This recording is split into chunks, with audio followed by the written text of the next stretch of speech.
thanks for visiting my website. I'm Julie Hart, founder of RescueDogsResponsibly.com, part of Heart to Heart Canine Training.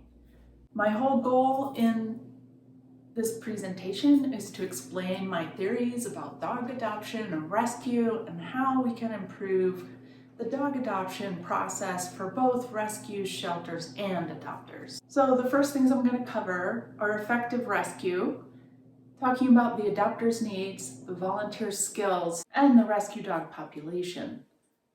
And then I'm going to discuss how to achieve a more ideal rescue dog population where you can have more adoptions and less returns, and the adopters will be happier with their dog because it will match their household better. This all started when I was new to dog rescue and I fostered a dog named Holly, and I adopted this dog out to a family with children.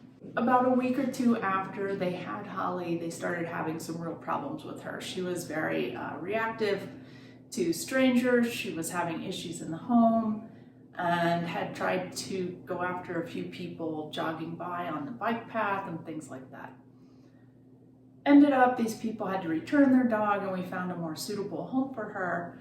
But that left me wondering what I could have done to improve the process for me, the rescue, and those adopters. That is when Rescue Dogs Responsibly was born. I started pursuing more knowledge about how to evaluate dogs and how to place them more appropriately in homes. So the adopter has certain needs and desires that they want from their product, which is the dog. I find that most adopters, the average adopter, are looking for a dog to enhance their lives. They're not looking for a project, and they definitely want a safe dog that they can take on walks and maybe to a park, maybe to an outdoor cafe that will just blend in easily with their home. This doesn't mean they don't want to do any work whatsoever, but they're basically very low in their skill level, understanding of dogs, and any kind of dog training. I find that most adopters do not want to pursue any kind of formal training for their pet unless needed. Most adopters have perhaps other dogs or cats, children. Even if they're retired and older, they may have grandchildren in their lives. So a dog that can get along with most people, children, and other pets is the easiest kind of dog to get adopted. The next level of adopters is more of a structured household. These adopters are willing to do some rehabilitation, maybe for a fearful dog, or some training as far as leash training or manners training for a dog. And then there's the smaller section that don't have any kids or pets in their life, and they are willing to take on a more challenging dog. And then there's the very small portion of adopters that want a dog with some pretty severe behavioral needs and training requirements. And then there's the rescue volunteer skills to look at. Usually the volunteers that work with a rescue, if they're in a foster home or maybe they come to a facility and walk the dogs or train the dogs, are almost that of your average adopter. I find most people that want to foster dogs or work with dogs maybe have had a few dogs in their life, but they don't have a lot of formal training or skills. Some are willing to be trained so they can take on more difficult situations. Some just want to foster easy dogs and feel good about their contribution, which is fine. And then there's a smaller set of volunteers that maybe are more dedicated, have been doing this longer term, and have some more skills. They might be able to handle dogs with some separation anxiety or some fear-based behaviors, maybe teach a dog to walk on a leash, kind of like minor behavioral issues. And then there's the even smaller sector of volunteers who I would qualify as a rehabilitator or a trainer. And these are people involved in rescue that know how to take on severe fear cases, maybe some dog or cat aggression, maybe some behavioral issues like separation anxiety, and they can help those dogs and also find appropriate homes for them. I find many dog rescues are kind of turned upside down in regards to their dog population and what the adopters actually want. Most of their population is made up of difficult dogs, dogs with severe fear, separation anxiety, maybe even aggression towards dogs or people, and they are kind of backed up with all these difficult dogs. Then they may have a section of high energy dogs. Now, high energy doesn't necessarily mean they have behavior issues, but they do need an adopter that maybe is a runner or a hiker or really enjoys exercising their dog. And then I find a lot of rescues have a very small, what I would call stable, easily adoptable dog population. And these are dogs that can go to almost any home with kids, other dogs, maybe even cats. They're well behaved. Generally, they don't have any large behavioral issues. The common issue I see with rescues is that their volunteers don't have a lot of skills to help the dogs. Their adopters don't have a lot of skills nor the desire to take on a project dog, but the dogs they have require a lot of training or behavior modification or homes that are very skilled and willing to take on a project.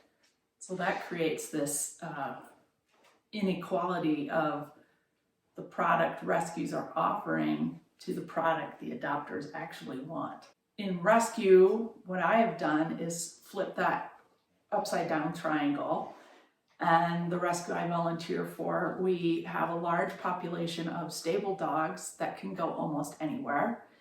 We have a smaller population of dogs that maybe have higher energy, maybe need a playmate or a lot of exercise, but still have no real behavior issues. And then we have a very small population of dogs that maybe were feral or have severe fear issues, or maybe, they need to be the only dog in the home to be successful. This has allowed the rescue I volunteer for to be quite successful in placing dogs. Most dogs that we have can go to most adopters that we have apply, and also it has decreased our returns considerably. So how do we achieve this population of stable dogs that can get adopted almost anywhere? For me, the answer is to learn how to evaluate dogs properly and accurately. Once we do that, then we can evaluate the dogs we're choosing from the shelters, and we can pick dogs that are safe, compatible with most homes of adopters that we have. We can place the dogs properly once we know what their issues are. If we don't know the dog's issues accurately, then it's not very likely we can place them in the proper homes. For example, I tend to work with a lot of fearful dogs. Even though I like to work with fearful dogs, I still want those dogs to be pretty people-centric. And even though they're fearful, I want them to be safe with a low bite risk. So I devised a flow chart that's on my website, rescuedogsresponsibly.com, that will help you determine if a dog will be easily adoptable or not. There's also two influences on a dog's behavior at the present moment. One is environmental, which means how they were raised as puppies. Were they socialized? Were they kept in cages? Were they neglected? Were they abused? Were they in a loving home, but maybe that person has died? All of these affect their current behavior. And then we have the genetic component, or what's called temperament. And this is an innate part of the dog's behavior. Temperament is a person or animal's nature, especially as it permanently affects their behavior. So that whole concept of, there's no bad dogs, just bad owners, isn't necessarily true. There are a lot of bad owners, but the dogs they have may not be bad. They may just need a little help to overcome some of their past and be quite nice dogs. And then there's dogs that have been raised in a loving home their whole life, which really maybe aren't well behaved, maybe aren't safe, maybe have that genetic component that makes them difficult to place in a rescue. So there's some examples that support genetics at work. There is a silver fox domestication experiment that was done in Russia, where they created a domesticated fox by the 6th generation by simply selecting for the most friendly, outgoing foxes.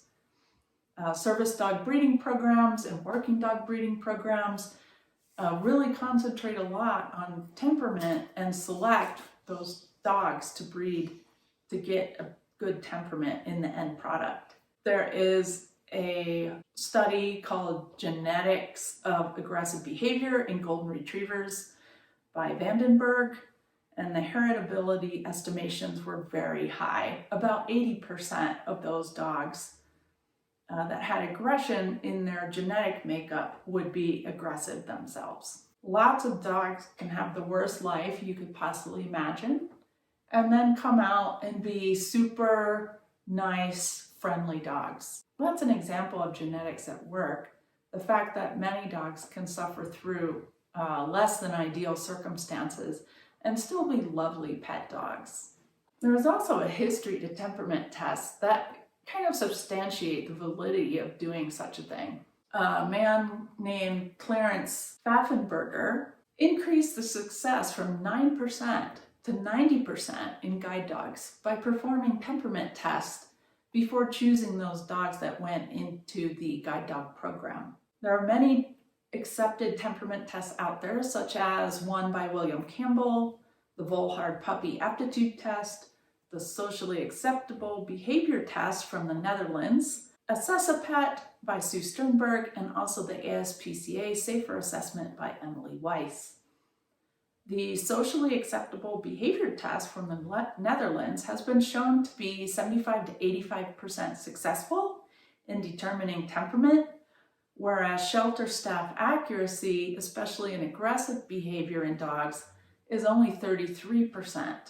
So that means the people that are working with the dogs every day in the shelter are only accurate about the aggressiveness of dogs 33% of the time.